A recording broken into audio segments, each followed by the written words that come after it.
Hello दोस्तों, सभी को जय हिंद। दोस्तों, आज मैं फिर एक नए वीडियो के साथ और जैसा कि आप जान रहे होंगे अभी चुनावी माहौल चल रहा है और बहुत सारे दोस्तों को कन्फ्यूजन होगा कि इलेक्शन ड्यूटी के दौरान यानी कि स्ट्रांग रूम ड्यूटी हो या इलेक्शन ड्यूटी हो, उस दौरान पैसा एक्स्ट्रा कैसे मिलता है। और एज़ पर इंस्ट्रक्शन यहाँ पर हम कैलकुलेशन भी यहाँ पर कैलकुलेटर एक बना रखे हैं, इसके माध्यम से भी आपको एग्जाम्पल के तौर पे बताएँगे कि कितना आपको पैसा मिलता है। सबसे पहले दोस्तों जानते हैं कि इंस्ट्रक्शन क्या है, तो यहाँ पर जैसे कि रिवाइज़ रूल ये यहाँ पर देख पा रहे होंगे, यह ऑर्डर निकला हुआ है 8 अगस्त 2025 को इलेक्शन कमीशन ऑफ इंडिया के द्वारा। तो दोस्तों इसके माध्यम से यह रिवाइज़ रूल है, तो यह जो रेट है यहाँ पर आप देख पा रहे होंगे जो मानदेय इसको जिसको बोलते हैं, तो यह अमाउंट जो है रैंक वाइज़ यहाँ पर डिवाइड किया गया है। तो यह रैंक वाइज़ जो डिवाइड किया गया है, यह जो इंस्ट्रक्शन है आप यहाँ पर आएँगे तो यह रिवाइज़ किया गया है 6 जून 2023 का जो ऑर्डर था, उसको रिवाइज़ करके और यहाँ पर अभी लेटेस्ट अपडेट यहाँ पर अमाउंट दिया गया है। आप यहाँ पे देख पा रहे होंगे जो ये अमाउंट। तो बाकी जो रूल्स रेगुलेशन है इलेक्शन कमीशन का, तो यह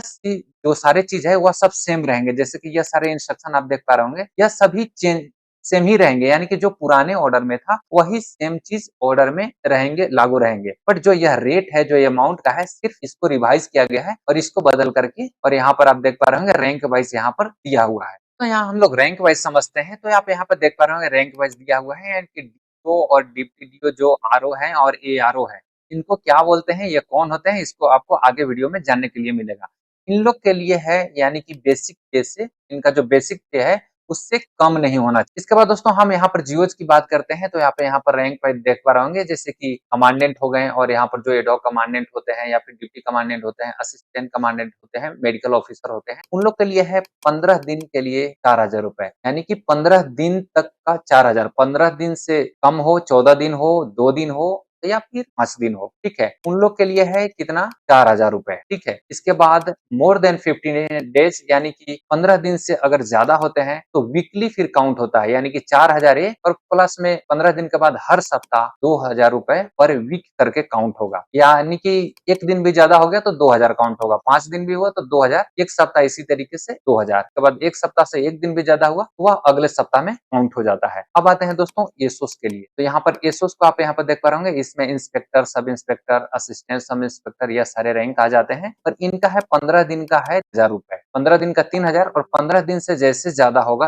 1 दिन भी तो फिर वीकली काउंट होने लगेगा 1500 रुपया पर वीक करके। इसी तरीके के अदर्स रैंक में आ जाते हैं, तो अदर्स रैंक के लिए भी आप यहाँ पे देख पा रहे होंगे कांस्टेबल है, कांस्टेबल या फिर जो भी और अदर रैंक होते हैं उन लोगों के लिए है यहाँ पर 15 दिन के लिए 2500 रुपया, ठीक है? और 15 दिन का जब भी 1 सप्ताह ज़्यादा होता है, यानी कि 1 सप्ताह या 1 दिन भी ज़्यादा होता है, तो फिर 1250 रुपया पर वीक करके काउंट होता है। इसके बाद दोस्तों यहाँ पर आते हैं असिस्टेंट, जो कि कोई जो सेक्टर पुलिस ऑफिसर होंगे, सेक्टर ऑफिसर्स हो गए, उन लोग के लिए है दोस्तों यहाँ पर फिक्स अमाउंट है 10,000, लमसम 10,000 इन लोग का फिक्स है इलेक्शन ड्यूटी का। तो आप यहाँ पर देख पा रहे होंगे, मैंने यहाँ देखिए दोस्तों, यह मैंने हिंदी में भी इस टाइप से लिखा था ताकि आप अच्छे से समझ पाएँ इस चीज़ को। और यहाँ पर जो रैंक दिया हुआ है, आप यहाँ पर देख पा रहे होंगे, यह रैंक है और यहाँ पर जो है हिंदी में मैंने उसको अनुवाद कर रखा हूँ। तो जो संबंधित कर्मचारी के 1 महीने के मूल वेतन यानी कि बेसिक पे से कम नहीं होना चाहिए, यह सभी रैंकों के लिए। नेक्स्ट दोस्तों आते हैं यहाँ पर जीओज़ के लिए, रजिस्टर्ड राजपत्रित अधिकारी होते हैं, उन लोगों के लिए है 15 दिन या उससे कम, 15 दिन या उससे कम उन लोगों के लिए है 4000 रुपए और 15 दिन से अधिक 2000 प्रति सप्ताह। और यहाँ पर अधीनस्थ अधिकारी के लिए जैसे कि रैंक मैंने पहले बताया, उन लोगों के लिए है यहाँ पर 3000, यानी कि 15 दिन या फिर उससे कम रहेंगे तो 3000 मिलेगा। अगर 15 दिन से 1 दिन भी ज़्यादा होता है तो फिर उसको साप्ताहिक काउंट होता है, यानी कि 1500 रुपया प्रति सप्ताह। उसी तरीके के लिए अदर रैंक के लिए, बाकी रैंकों के लिए है यहाँ पर 15 दिन के लिए 2500 और उससे ज़्यादा अगर होता है तो 1250 रुपए प्रति सप्ताह काउंट होते हैं। इसके बाद और भी आते हैं, यहाँ पर देख पा रहे हैं जैसे सेक्टर अधिकारी हो गए और सेक्टर पुलिस अधिकारी जो हो गए, इन लोगों के लिए पूरी चुनाव ड्यूटी के लिए 10,000 एक मुश्त राशि यानी कि लमसम अमाउंट इनको मिलता है इलेक्शन ड्यूटी के आधार पर। अब दोस्तों जैसे कि मैंने बताया था कि ये सारे रैंक क्या होते हैं, तो ये सारे रैंक को मैंने यहाँ पर हिंदी में कर रखा हूँ। यहाँ पर जैसे कि देख पा रहे होंगे डिस्ट्रिक्ट इलेक्शन ऑफिसर यानी कि जिला निर्वाचन अधिकारी, ठीक है? इन लोग का कार्य जो है वह चीज़ भी यहाँ है, आप थोड़ा-सा पढ़ सकते हैं। उसी तरीके से दोस्तों इनका भी है, जो होते हैं डिस्ट्रिक्ट इलेक्शन ऑफिसर जो होते हैं, यानी कि उप जिला निर्वाचन अधिकारी, इन लोग का भी यहाँ पर आप काम भी पढ़ सकते हैं, क्या करते हैं। और यहाँ जो आरओ होते हैं यानी कि रिटर्निंग ऑफिसर जो होते हैं, इन लोग का भी क्या काम करते हैं, यहाँ पर आप पढ़ सकते हैं। और जो एआरओ होते हैं यानी कि इनका जो सहायक रिटर्निंग ऑफिसर होता है, ये होते हैं। तो यह जो 4 जो रैंक दिया हुआ है, यह फर्स्ट में यही 4 रैंक है यहाँ पर, जो कि आपको मैंने बताया था कि इसका हम बाद में आपको बताऊँगा। अब दोस्तों आते हैं कुछ जो बेसिक जो रूल्स है उसके बारे में पहले जान लेते हैं, फिर चलते हैं एक्सेल शीट पे हम लोग, ठीक है? तो यहाँ पर दोस्तों जो यह चुनावी का जो यह पैसा मिलता है, वह मिलता है सिर्फ़ लोकसभा और राज्यसभा का जो विधानसभा का जो चुनाव होता है, उसी में मिलता है। या उपचुनाव जो होता है उसमें पैसा यह नहीं मिलता है और यह हर राज्य के लिए अलग-अलग मिलता है। अगर आप जैसे असम में इलेक्शन करवा कर के बंगाल में गए, तो असम का जो पैसा है वो अलग मिलेगा और जो बंगाल का जो पैसा है वह अलग मिलेगा। इसी तरीके से किसी और राज्य में अगर जाते हैं तो उसका भी पैसा अलग से काउंट होता है, ठीक है? इसके बाद दोस्तों जिसका टीएडीए अगर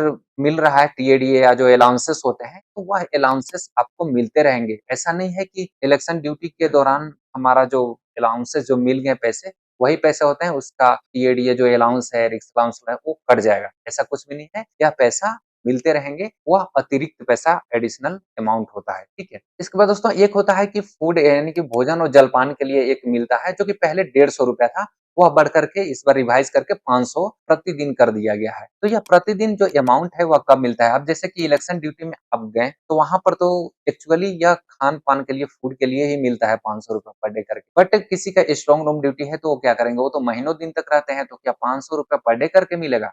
तो ऐसा नहीं है। अगर आपका विभाग जो है, अगर आपका पका-पकाया हुआ खाना प्रोवाइड करवा रही है, तो उस कंडीशन में आपको जो यह ₹500 है, वह नहीं मिलेगा। चाहे अगर आप बूथ पर भी हों, तो बूथ पर अगर आपको खाना विभाग द्वारा दिया जा रहा है, तो यह 500 नहीं मिलेगा। अगर विभाग द्वारा यह जो पका-पकाया खाना जो है नहीं दिया जा रहा है, तो उस कंडीशन में चाहे आप 1 महीना रहें, आपको ₹500 करके प्रतिदिन आपको काउंट होगा और वह पैसा मिलता है, ठीक है?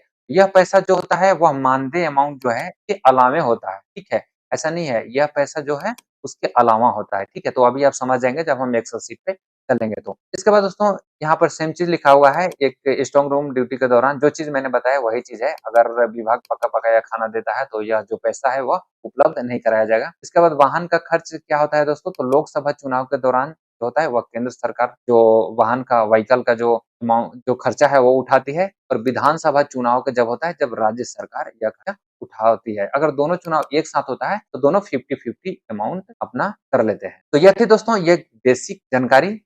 तो अब हम यहाँ एक्सेल शीट के माध्यम से समझते हैं, इसमें सारे कन्फ्यूज़न आपको दूर हो जाएँगे। यहाँ पर दोस्तों जैसे कि यहाँ पर फर्स्ट में आप देख पा रहे होंगे यानी कि constable, head constable other rank के लिए है, बाकी जितने भी रैंक हेड कांस्टेबल से नीचे जो भी रैंक है। उसके बाद यहाँ पर नीचे में आप यहाँ पर देख पा रहे होंगे, यह है सबऑर्डिनेट ऑफिसर एसोस के लिए है, जो भी हैं इंस्पेक्टर हो गए, एएसआई हो गए, एएसआई हो गए, यह सभी को लिए है। तो सिर्फ हम यहाँ पर 2 रैंकों को लेकर के बताएँगे, अदर्स रैंक और एसोस रैंक का, ठीक है? फर्स्ट में यहाँ पर हम समझते हैं कांस्टेबल, हेड कांस्टेबल और बाकी अन्य रैंकों के लिए। तो इनका अगर 15 दिन का अगर आप कैलकुलेट करते हैं, अगर कोई या 15 दिन या इससे कम यानी कि जैसे कि 1 दिन भी है तो फिर भी ₹2500 इनका मानदेय अमाउंट बनता है और जो भोजन का पैसा है वह ₹500 बनता है। तो जैसे कि मैंने पहले बताया था कि अगर ₹500 जो है वह पर डे वीकली जो कि भोजन जलपान के लिए मिलता है, वह अमाउंट तभी आपको मिलता है जब आपको डिपार्टमेंट के माध्यम से आपको खाना प्रोवाइड नहीं कराया जा रहा हो। अगर पका-पकाया खाना प्रोवाइड कराया जा रहा हो आपके विभाग के द्वारा, तो यह जो 500 अमाउंट है वह नहीं मिलते हैं, ठीक है? तो यह याद रखिएगा इसीलिए मैंने इसको रेड कर रखा हूँ। एज़ अ सीआरपीएफ मेंबर अक्सर मेस में ही खाना मिलता है बट इसलिए मैंने इस चीज़ को यहाँ पर रेड कर रखा हूँ। लेकिन बाकी कोई अदर जो डिपार्टमेंट के हैं जिनको मेस के द्वारा उनके विभाग के द्वारा खाना नहीं प्रोवाइड कराया जाता है, तो यह 500 अमाउंट को कैलकुलेट करके चलेंगे। तो यहाँ पर 1 दिन भी अगर कोई इलेक्शन ड्यूटी के लिए जाता है तो उनका मिलेगा ₹2500 अगर 6 दिन भी जाता है तो फिर भी ₹2500 ही यह बनेंगे लेकिन जो यह अमाउंट है यह बढ़ते रहेंगे। 2500 अगर यह 1 सप्ताह के ड्यूटी पे जाते हैं फिर भी 2500 इसी तरीके से हम यहाँ पर 15 दिन के करते हैं तो फिर भी ₹2500 ही यहाँ पर बन रहे हैं। तो 15 दिन तक आपको ₹2500 बनेगा और एसोस को जो है 15 दिन का ₹3000 बनेंगे जो मानदेय अमाउंट, ठीक है? या खाना का इसके अतिरिक्त अलाउंस जो है पैसा वो अलग से पैसा है। तो यह इसके बाद 15 दिन से जैसे हम यहाँ पर 1 दिन ज़्यादा करते हैं, 16 दिन करते हैं, तो ₹3750 बन जाता है, ठीक है?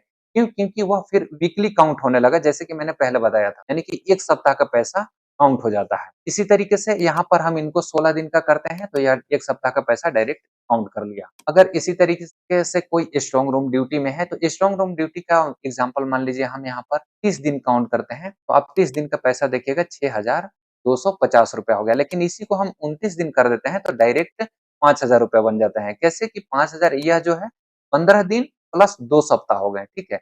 तो 15 दिन का जो पैसा है 2500 वो हो गया और जो कि 1250 करके जो 2 सप्ताह का पैसा है वो मिला कर के यहाँ पर हो जाता है 5000 रुपया।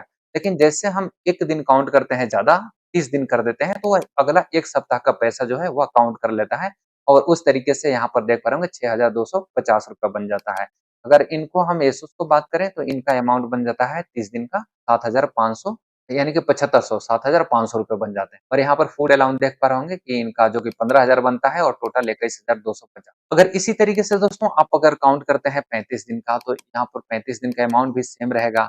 40 दिन का अगर काउंट करते हैं तो फिर यह बढ़ जाता है 7500 रुपया। इसी तरीके से इनका 40 दिन का अगर करते हैं तो 9,000 रुपए बन जाते हैं। या दोस्तों अगर स्ट्रॉन्ग रूम ड्यूटी रहे या फिर आप बूथ पर ड्यूटी जाएँ, आपको पैसा सिमिलर काउंट होता है। ऐसा नहीं है कि स्ट्रॉन्ग रूम ड्यूटी कुछ अलग से रूल्स है और जो बूथ वाला में ड्यूटी जाते हैं उनका कुछ अलग से रूल्स है, ऐसा कुछ भी नहीं है, ठीक है? साथ में दोस्तों यह जो कैलकुलेट होता है, यह जो पैसा कैलकुलेशन है वह एक राज्यों के लिए है, यानी कि अगर आप असम में ड्यूटी कर रहे हैं, असम का इलेक्शन करवाते हैं तो असम का जो अलाउंस है यह इतना मिल जाएगा। इसके बाद आप बंगाल चले जाते हैं तो फिर बंगाल का भी पैसा उनको अलग से कैलकुलेट होगा सेम इसी तरीके से। तो आप जितने भी राज्यों में अगर जाते हैं तो वो अलग-अलग अमाउंट काउंट होता है। ऐसा नहीं होता है कि यही 14 दिन में आपको काउंट हो गया। अगर 14 दिन के अंदर असम और बंगाल दोनों में अगर ड्यूटी कर लिए आप बूथ का, तो ऐसा नहीं है कि आपको सिर्फ़ इतना ही अमाउंट मिलेगा। यानी कि जैसे कि हम 14 दिन का 15 दिन कर लिए, यानी कि 15 दिन का अमाउंट जो है, माने 15 दिन के अंदर बंगाल और असम दोनों में हम विज़िट कर दें, तो उस कंडीशन में ऐसा नहीं है कि सिर्फ़ आपको ₹2500 मिले। तो असम का जो 2500 है वो अलग मिलेगा और जो बंगाल का है 2500 वो अलग मिलेगा। तो आई होप आप समझ गए होंगे कि इलेक्शन का जो पैसा है वह कैसे कैलकुलेट किया जाता है और कितना मिलता है। फिर भी कोई अगर कन्फ्यूज़न होगा तो आप वीडियो के कमेंट्स बॉक्स में कमेंट्स कर सकते हैं। मिलते हैं इसी तरीके के किसी न्यू जानकारी के साथ, तब तक के लिए जय हिंद।